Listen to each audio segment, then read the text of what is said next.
Sunday, June 1st. The Wrath of the Lamb. Read Revelation chapter 6 verses 12 to 17.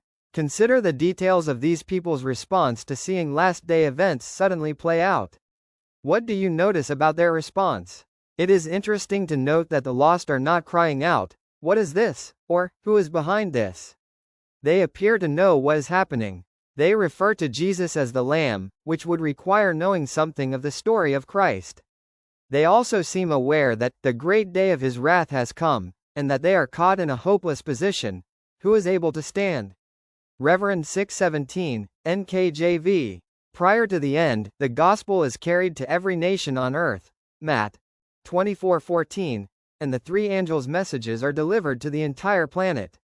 And yet, there will be people who are caught off guard, not for lack of information but because of their refusal to believe and to obey. This will be the reason that such people are lost in the last days. Read Matthew chapter 24 verses 36 to 44. What lessons does Jesus tell us we should be drawing from the story of Noah? Jesus points to the story of the flood to warn us that his second coming will come as a surprise to many.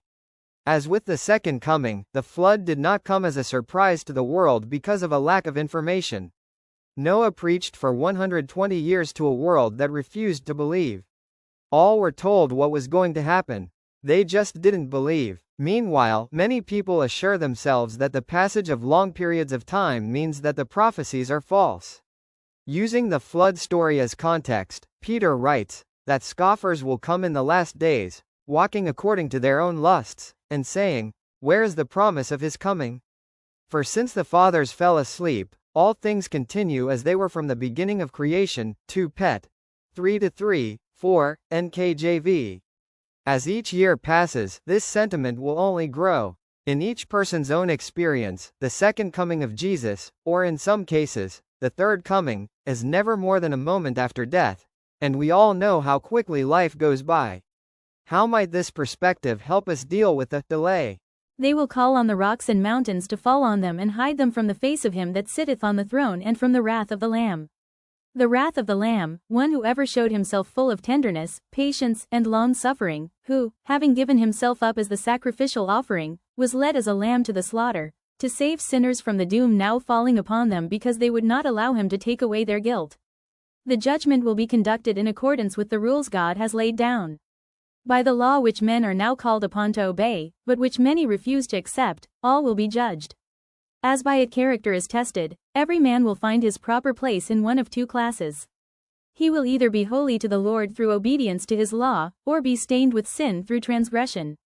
He will either have done good, cooperating in faith with Jesus to restore the moral image of God in man, or he will have done evil, denying the Savior by an ungodly life.